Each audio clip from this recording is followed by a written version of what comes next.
Cerca Teleeuropa sul tuo Play Store o Apple Store e scarica la nostra app.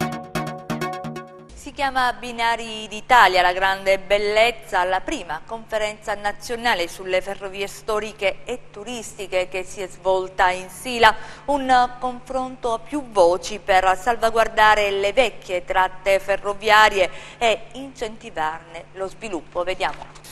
Ecco il vecchio treno a vapore della Sila, per anni è rimasto chiuso in officina, poi la riscoperta di questo suggestivo mezzo di trasporto che attraversa la Sila Cosentina, da Camigliatello a Silvana Manzio per riscoprire territori ricchi di fascino. Un tempo queste rotaie rappresentavano l'unica via di comunicazione da e per i centri montani della Sila e che oggi sono invece una strada alternativa, più lenta ma di certo più caratteristica per attraversare i territori del Parco Nazionale. Presso il centro visite Il Cupone la prima conferenza nazionale sulle ferrovie storiche e turistiche Binari d'Italia, la grande bellezza. Obiettivo: salvaguardare questo inestimabile patrimonio, incentivarne lo sviluppo e metterlo a sistema. Il connubio treno della Sila, territorio della Sila può essere veramente la chiave di sviluppo di cui questi territori meravigliosi hanno sinceramente bisogno. La conferenza è stata organizzata con il patrocinio del Parco Nazionale della Sila, delle Ferrovie della Calabria e dall'Astra, l'associazione nazionale che rappresenta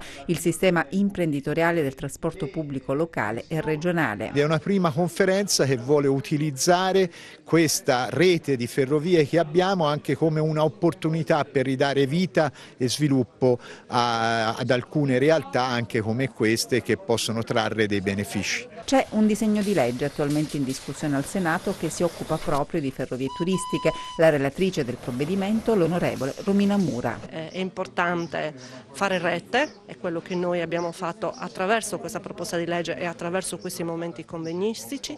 È importante costruire momenti di confronto pubblico-privato perché soprattutto per questi settori così di nicchia è fondamentale il rapporto fra il pubblico e il privato, è importante crederci ed è importante che le istituzioni di tutti i livelli, così come le associazioni, si mettano insieme e continuino in questa battaglia.